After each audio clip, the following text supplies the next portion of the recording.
မေတ္တာရှိရင်ဆွဲထားကြမလို့ဘာဖြစ်လို့လဲဆိုတော့တခုခုကိုကအတင်းဆွဲတာရပါစုကလေးကအဲ့ဒီရှာက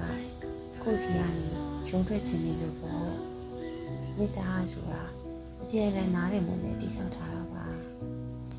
တစ်ဖက်လူကကိုနာမမနေချင်လို့ရုံးနေရအောင်တင်းဆွဲထားရင်ဆွဲထားတဲ့သူလည်းလက်နာရတယ်အဆွဲခံရတဲ့သူလည်းနာကျင်ရပါတယ်စစ်မှန်တဲ့မေတ္တာဆိုတာနာကျင်မှုကိုပေးပါဦး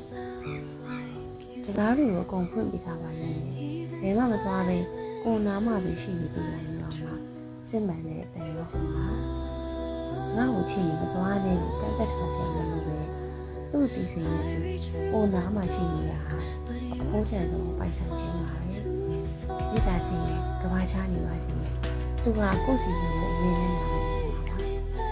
သူတရားကိုကြည့်ချင်းအဲ့ဒီလိုသူ့ဆန္ဒအကြလွတ်လပ်ခွင့်ပေးရတာပါလေကိုနဲ့ရှိမှပြောရမှာမဟုတ်ပဲသူကမှရှိရှိပြောနေကြည့်ပြီးချင်းနေတယ်လားအဲ့ဒီလိုလွတ်လပ်ခွင့်ပေးထားတာတောင်မှသူ့စီကိုပဲပြန်ရောက်လာတဲ့မေတ္တာမျိုးပါမှာတကယ်ကိုအနှစ်သာရရှိတဲ့မေတ္တာစစ်ပါရင့်ကျက်ထားတဲ့နောက်ကျောတွေထက်လွတ်ပေးထားတဲ့ယုံကြည်မှုတွေဟာပိုပြီးခိုင်မြဲတတ်ပါရဲ့မေတ္တာစစ်ရင်ဆွဲထားစရာမလိုသလိုမေတ္တာမစစ်ရင်လည်းဆွဲထားလို့မရနိုင်ပါဘူးဒါကြောင့်ကိုယ့်မေတ္တာကိုစစ်မှန်အောင်ပဲထားလိုက်ပါကျန်တာတွေကသူ့လိုလိုဖြစ်လာပါလိမ့်မယ်